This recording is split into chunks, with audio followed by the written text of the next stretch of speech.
बिस्मिल्लाहिर्रहमानिर्रहीम। अस्सलामु अलैकुम।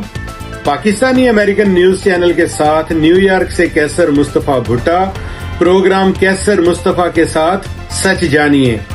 पाकिस्तानी अमेरिकन न्यूज चैनल को लाइक करें, सब्सक्राइब करें और पाकिस्तानी अमेरिकन न्यूज चैनल का मेंबर बनने के लिए थैंक्स पर क्लिक करें।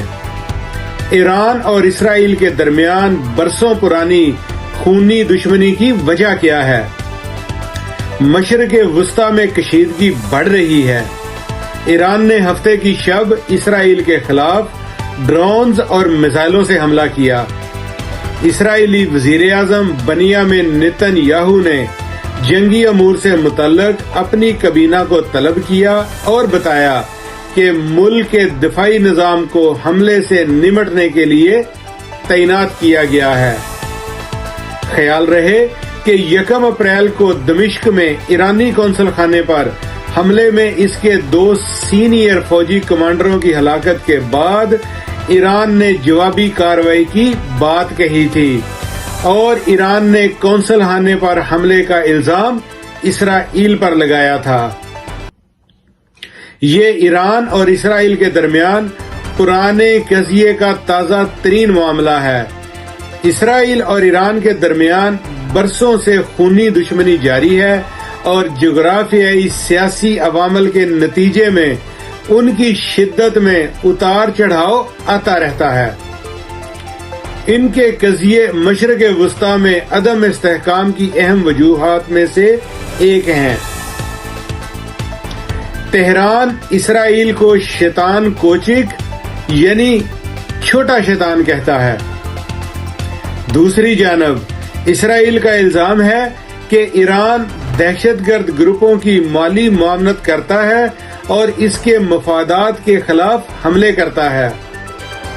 इन पुराने दुश्मनों के दरमियान की दुश्मनी के नतीजे में बहुत हलाकतें हुई हैं और अक्सर ये सब पसे पर्दा कार्रवाइयों के तौर पर सामने आया और कोई भी हुकूमत उनकी जिम्मेदारी कबूल नहीं करती। ताहम गजा की जंग ने हालात को मजीद खराब किया। इसराइल और ईरान के दरमियान तल्लुकात सन 1979 तक काफी खुशगवार हुआ करते थे, लेकिन फिर तेहरान के इक्तदार पर आयतुल्लाह खमीनी के नाम नेहाद इस्लामी इनकलाब ने कब्जा कर लिया। अगरचे ईरान ने फलस्तीन की तकसीम के मंसूबे की मुखालफत की थी, जिसकी वजह से सन 1948 में इसराइल की रियासत कायम हुई थी, लेकिन मिस्र के बाद ईरान दूसरा इस्लामी मुल्क था जिसने उसे तस्लीम किया था। उस वक्त ईरान में बादशाहत थी और वहां पहलवी खानदान के शाहों की हुकूमत थी और वो मशरिक़ वुस्ता में अमेरिका के अहम इत्तेहादियों में शामिल थे। इसी वजह से इसराइल के बानी और इसके पहले सरबरा डेविड बेन गुरियन की हुकूमत ने अपने अरब पड़ोसियों की तरफ से नई यहूदी रियासत को मुस्तरद करने का मुकाबला करने के लिए ईरान से दोस्ती की कोशिश की और उनकी दोस्ती हासिल भी की।